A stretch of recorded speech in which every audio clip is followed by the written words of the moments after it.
looking like another weekend of government gridlock is in store as senators hunker down in Washington. No clear end to the shutdown in sight. The standoff is now the longest in U.S. history.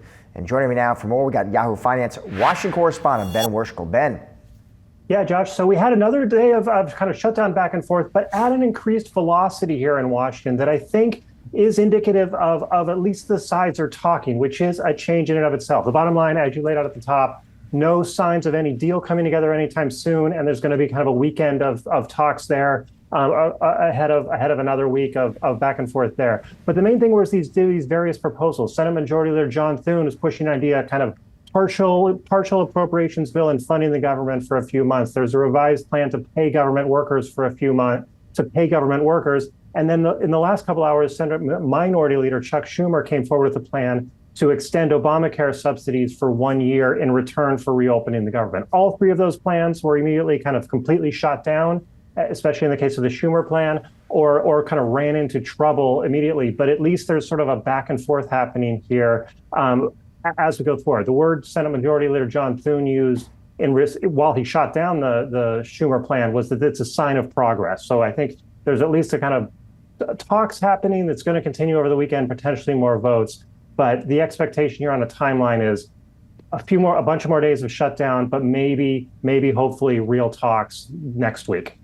Ben, let me ask you, I'm sure one question viewers have is what the potential economic effects and implications and ripple effects of this shutdown could be. What are you seeing and hearing on that front? Mm-hmm. Yeah, there's a few areas that are just really sort of at the epicenter right now of it. The flights are the main one. I just checked the FlightAware website, and their latest count of cancellations today alone is over 1,400 cancellations. So this is a real impact across at 40 airports across the country because of a recent FAA order to limit air traffic by 4% today, 10% next week. And then Transportation Secretary Sean Duffy even floated today that could go higher if things go on. So much more travel delays. That will become even more of an issue. It's already the top issue, but it'll be even more the top issue as we get closer to Thanksgiving. One area of relief in the last couple hours that I think will blunt at least some of the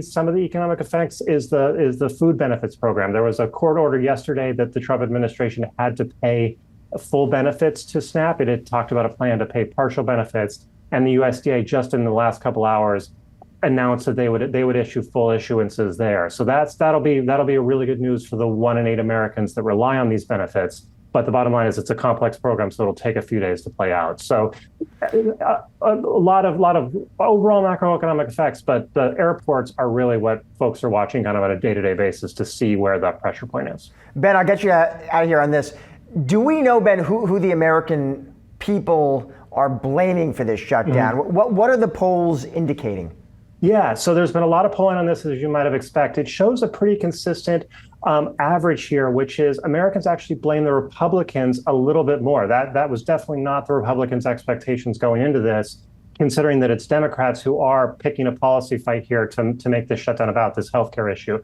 But Republicans have had an increased, had a little bit more blame when voters are asked specifically about the shutdown. We also saw the election this week. The Democrats are definitely taking as a sign that their standing up on the healthcare issue is paying them political dividends, at least with wins across the board from Virginia to California to New Jersey. Another polling response I'm watching really closely is Trump's approval rating. That has moved pretty significantly when you look at the overall averages in the last few months.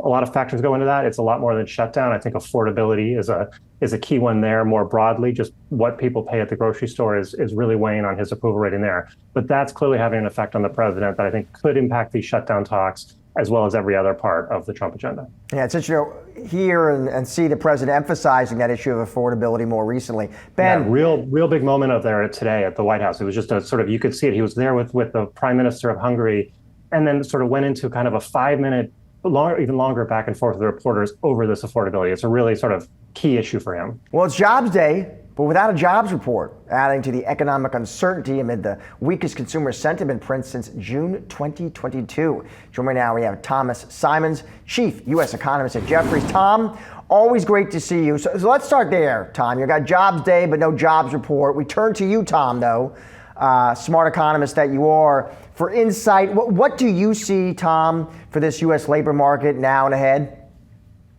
So, data-free Employment Friday is not an easy thing to deal with, but there are a couple of different bits and pieces of information that we can gather from some of the private sector data, some kind of backdoor attempts at trying to estimate jobless claims, and also I think overlaying that against the private consumer confidence data and some announcements of job cuts from various different firms. So to kind of pull back, it looks like jobless claims, if you look at the state level data, have been pretty steady on the week to week basis, but continuing claims are starting to increase quite a bit.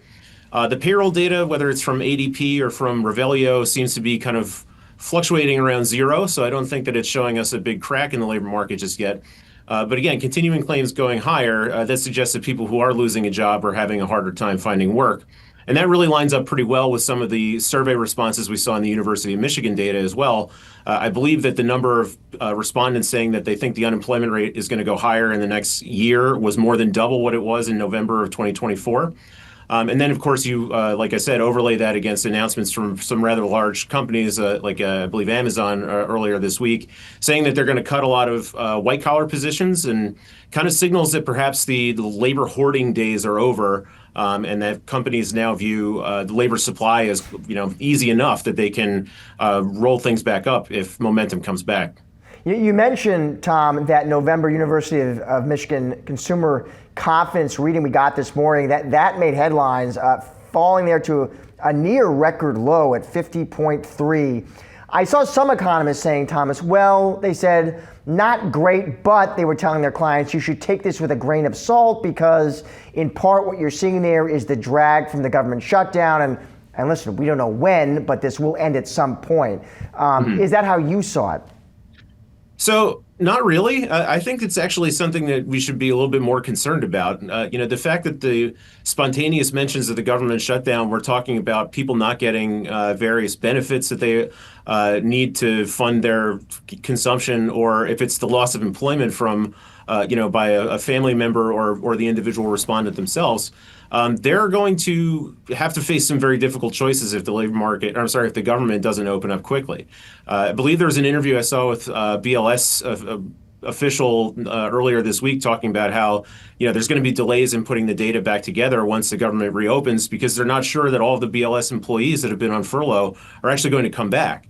So if that's the case, you could have people that are taking worse jobs than they had before in some cases, or just kind of aimlessly looking around for something else that they can do with a difficult skill set to transfer. So that, combined with the fact that we're starting to see some pretty significant deterioration in confidence amongst the middle income tercile. They split it out into three groups. Highest income group tends to be pretty optimistic for the most part, and it goes down from there. But where they typically kind of have a stratified trend, both the lower and the middle group are coming down pretty significantly in the last couple months. So if we have 2/3 of the income distribution that's now feeling quite a bit worse, it feels to me like maybe we'll make new lows in this index in the months ahead. Let me ask you, Thomas, on this same thing, the government shutdown. I don't know if you saw this. You had these comments from Kevin Hassett. He gave an interview about the government shutdown, saying the economic impact of the shutdown far worse than expected. Though did then add economy likely to rebound quickly once it does end. Does that sort of generally dovetail with your thinking? Yeah, I think that you have to think of it in terms of just like lost time, right? Like if an airline, for instance, has to cancel a bunch of flights, they don't get that day back in the year, right? So they can't rebook all the flights that they would have sold during the quarter or during the year if there are problems that limit their schedule. And I think we can sort of think about that in a broader sense of just anything that's funded by the government, consumption that's funded by government subsidy. All these things are just going to be sort of missing from Q4. And then as we get into Q1, it's not like people will double their consumption necessarily on a number of things. It's just sort of a deadweight loss. So I don't think that we're at risk that the government shutdown is going to sort of crumble structural forces that support the economy. And I'm not really worried that the weakness is going to cascade into something far worse as you go on, but just that, you're not going to see, for instance, like a drag of 2 percentage points of GDP in Q4 and then immediately assume you get it all back in Q1. Something's going to be lost. Well, what does the trajectory of GDP look like from here, though, Tom? Which has, of course, been hanging in there.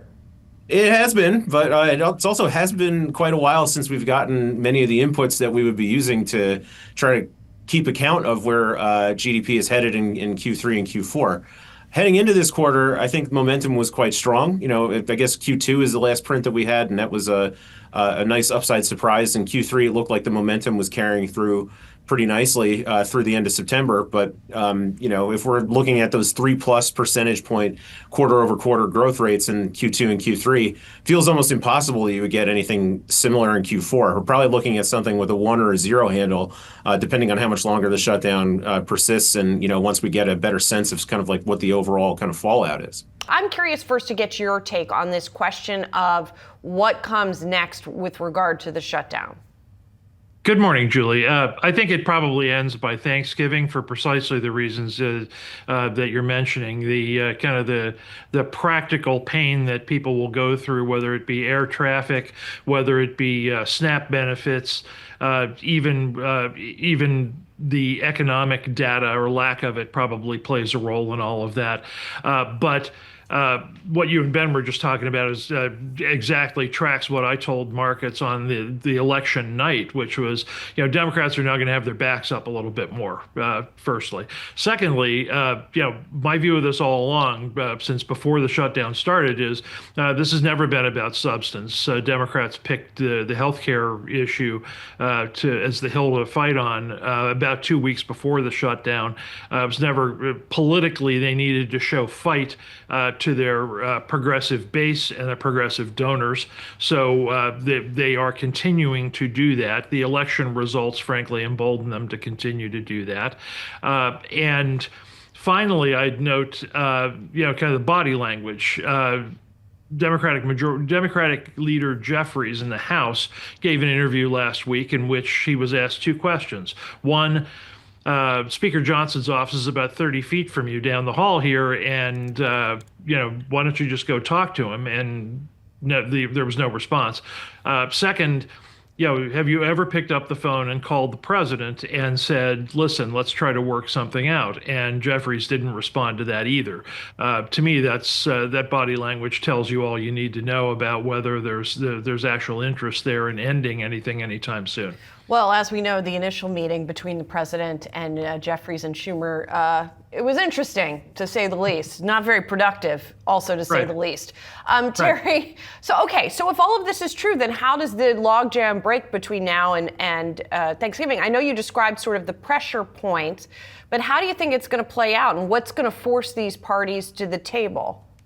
Well, Democrats have always left themselves an escape hatch. The escape hatch is that Republicans don't want to negotiate on the health care issue. Yet Republican leaders in the House continue to say that they will. The president took a good amount of airtime in his 60 Minutes interview on Sunday to say that he'd be happy to do that. The only precondition is that they've got to get the government reopened. So it's just a matter of when Democrats want to declare victory and move forward on that basis. What they're shutting the government down over right now isn't whether or not Republicans will negotiate. It's actually over a technicality about whether or not that is linked up with the government being open or closed. So, kind of any time they want to deal with that, they can do it. Meantime, they still continue to have a few defections in the Senate, and meantime, there's also increasing outside pressure from Democratic-leaning unions and others. Right. I want to switch gears and ask you about one of the other big things going on in Washington, and that's the Supreme Court considering the legality of the IEEPA tariffs specifically. We've been watching the odds markets here, and the odds of success by the administration in this way are going lower. So which way do you think it's going to go? Let's start there, and then I'll ask you what's going to happen next. You won't be surprised to hear me say I'm frequently a non-consensus person. I'm non-consensus on the tariffs. I think the Supreme Court's likelier to validate them, to keep them going, than invalidate them. 2 points. The questions presented before the court, and the court gets to decide what they are fairly narrow questions about whether the IEEPA statute specifically authorizes tariffs or not, and if so, whether or not Congress exceeded its constitutional authority and gave too much authority to the president to decide those things. Those are both important issues, but they're not the only issues in the case. Fundamentally, the question has to do with whether and the court apparently doesn't disagree with that. Otherwise they would have taken argument on it. Really two things. One is that the court always recognizes that the president constitutionally has the broadest and the widest discretion to deal with international emergencies. There's even a test for this, which was devised by Justice Robert Jackson in a 1952 case. Secondly, the court will not want to contribute to disrupting the administration's response to an existing international economic emergency.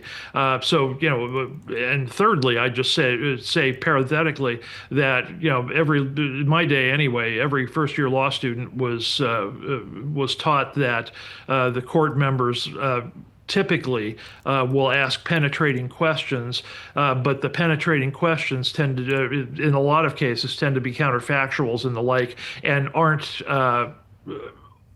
can't be taken literally to assume the direction of how the court's going to respond. So I got a situation here where they're going to be looking for ways to help the president here rather than hurt him. We shall see, Terry. We'll catch up again. Thank you so much. Thanks, Julie.